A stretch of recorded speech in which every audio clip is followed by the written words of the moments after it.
start by thanking Chris for taking the time to chat with us at the Christian Beat today. We'll focus our time on your hosting season 3 of Jesus Calling, but we'll see where the conversation takes us. So, okay, love it.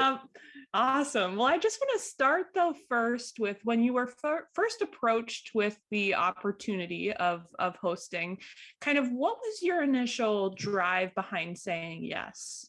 Well, it was really easy yes for me because it's something very different than I've done. I love the opportunity to do something different than it's always been music, right? Okay, it's not just playing a song or something like that, but I love stories. I love people's stories, and when I love reading books, and the books I'm drawn to are biographies all the time.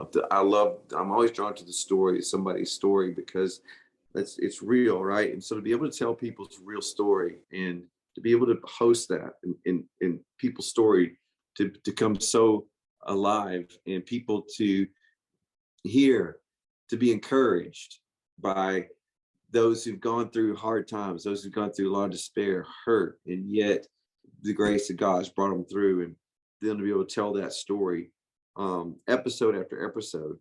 If we ever needed that, there's so much brokenness, so much darkness, so much evil, and these stories are these are stories of light, of hope, and I love that we get to highlight that. There's not a lot of networks, there's not a lot of streaming services that really are highlighting those kind of stories, and so that opportunity is to be able to host for that. I'm like, count me in. This is easy. I love doing this. Absolutely. I'm curious now that you've had some of those conversations, you've recorded some of the episodes and things. Has your yes or parts of your yes kind of changed? Like, have there been pieces that you didn't expect to encounter through this process, or did it just kind of like really strengthen your initial resolve of why this was a right thing for you to? Definitely a strengthening of this is important. This is important to hear people's lives, and I think you're encouraged people, because when people a lot of people think, does anybody know what I'm going through, or I'm the only one going through this? And I think when other people go, wow, I can relate to that person, or I had no idea that it's always good. And it isn't interesting too to make how fast we make judgments on people. It's just our culture and just the way we are. And yet when you hear their story, you're like, oh, wow, I can see where people come from. And so hopefully, just opens up people's eyes to, and I think everybody will be inspired and encouraged. And I'm honored to be a part of it, and hope to get to do more in the future. We'll see. I don't know how good my hosting skills are, but we'll see. And I did one of the episodes I did myself. I kind of I shared my own story, and so it was good to do that as well. For sure, I bet. And I know, looking through the list of guests, it's a variety diversity. There's a variety there, diversity there of not only the backgrounds, as you said, but what they're doing today, and their kind of space. And just curious how that kind of resonated with you. And again, bringing all the different viewpoints and the different stories together. Well, what I love is a lot of the guests are musicians, and their stories are their music stories, and so I love that, because it's just like I love hearing their story of how people get to where they are in the music, and all the ups and downs, and I feel like, wow, okay, I feel normal, and so you're going to hear from a lot of different people in the country space, and then even hear from someone like Amy Grant. I mean, her story, incredible, and people who've gone through a lot of loss, and that is I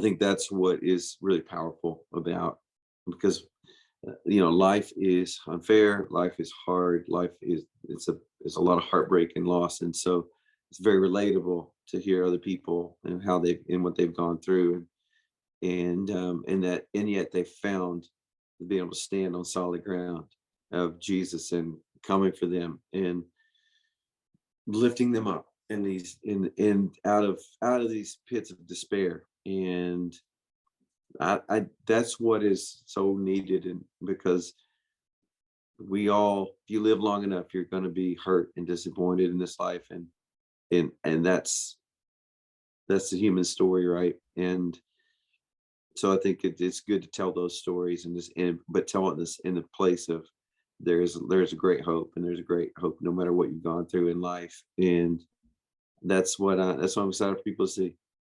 Absolutely. And you mentioned being able to share your own story. Did you find, I mean, with your career and being able to share your music, as you said, it's not probably the first time you've shared your story, if you will, to a group in that sense, but was there anything about sharing it in this setting that kind of made you think back differently, or kind of think through it in a different way? Not really, because I've been telling this story. I'm actually out on this tour right now called Stories of Worship, and I'm Mm-hmm. telling my story night after night. Mm-hmm. And so I've kind of got it. I've kind of like, just this is what it is, and and it's been fun to share that, because I feel like once I get to share my story, hopefully people are encouraged that, wow, I feel like I'm one of the most unlikely people to be doing this. And I feel like when people hear my story, they're like, wow, if God can use that guy, then I'm way ahead of the curve here. I think that is my story of like, this is nothing I chose to do, nothing I was thinking that this would be the life I would be doing. I could have never dreamed it, but God had other dreams, and God had other directions, and opened up those doors. And when I wasn't even trying, and definitely was a calling on my life. And this Jesus Calling is a great title, because I feel like I'm right in line with that. There's a calling from the Lord, early on for me. And so to be able to share that, and to say that, and to be able to say, look, God is not after the one who's got it all together, the one who's the most talented, the one who is the package. That God's not interested in that. He is interested in the heart that is available to him. Man looks on the outside, but God looks on the heart, and it's what he sees, and that's what he uses. And that's a bit of my story. And so being able to share that in one of these episodes is hopefully will encourage people. Yeah, and that's a great point. I was going to get around to that tour again with the stories kind of title tie-in and everything. Obviously, you're inspired by stories, the stories that you write your music around, the stories of Yes. your music impacting others. So it seems like a natural tie-in, if you will, of that story's theme that's kind of interwoven in a lot of these pieces. Even though, to your point, Jesus Calling isn't necessarily a music project, if you will, it's still tied in with those stories piece. Yes. And I've been looking forward to doing a tour like this for a long time, because sometimes when I get to do like old small, maybe private look events or something I will tell some stories of the songs. Hey, this is how I wrote this song. And I thought, I'd love to do a tour like that. I don't ever, because my wife told me, she goes, I go to your concerts and they're great, but no one ever knows. No one ever leaves knowing who you are. It's just like, you just lead worship, but no one has a clue who you are, and where these songs come from, or anything like that. It'd be cool if people knew some of that. And I thought, oh, I'd love to do that at some point in a tour, and just share a little bit, because my songs are so much about, they're not personal songs. They're about you worship of God, right? And so it's interesting to be able to share some personal stories behind it, and that, I feel it makes the songs even more powerful, and more like light bulbs go off and go, oh wow, I had no idea about that song, or something like this. And so I've really loved this tour. Absolutely. I'm curious if there's been any particular story that you think you've seen more light bulbs, if you will, go off, or you see that it's resonating more with the audience and listeners as you've gone through it night after night. Well, I'll tell my story of how it all started, and how I Mm-hmm. got there, and how this all happened. And it's really powerful about being 18 years old, and having the very first thing I did, like a youth event, that was I had done. I was got asked to do something, and I had no idea if I could even do this, if I was any good, or I didn't know what to do really. I was just in high school. I think I was 17 actually, and the guy that was speaking, he said at the end of the week, he said two things. One is you have no idea what you're doing.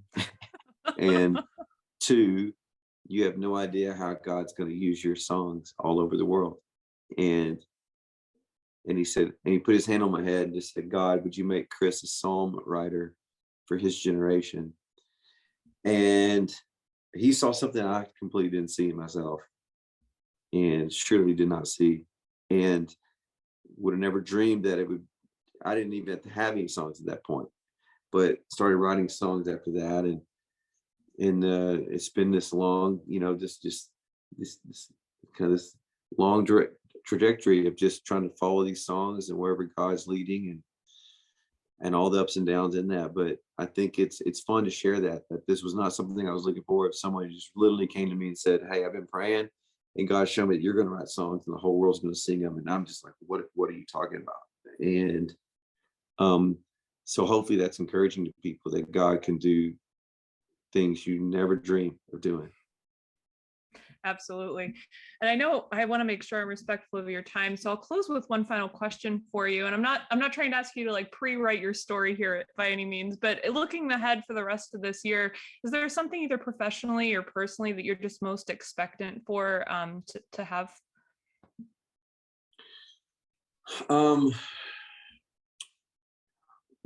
I think personally, I mean, everything is about, it seems to be, I get more and more clarity that of how I spend my time. And I think as you get older, you're like, goodness, life is short. And I got three little girls, and that every waking moment that I can be with them and spend, because a lot of my life is on the road and a lot of my life is away from them. And so I just get more and more clarity of like this my greatest work is at home, and continuing to find that balance, and professionally with musically, I feel like, I'm really, I've just got, it continues to, I just can't be blown away. And we've released a new song over the last couple months, and it just released a radio called Holy Forever.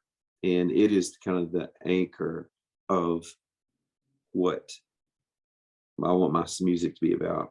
And so I'm so excited to see where that song goes in the next coming months around the church and how it helps people, because I'm already getting texts every Sunday from churches using this song, and I'm blown away because it's brand new, and yet it's already finding its way. I got texts from Singapore, I got a text from Sweden, I've got a text from, like, how in the world, but this song seems to be connecting.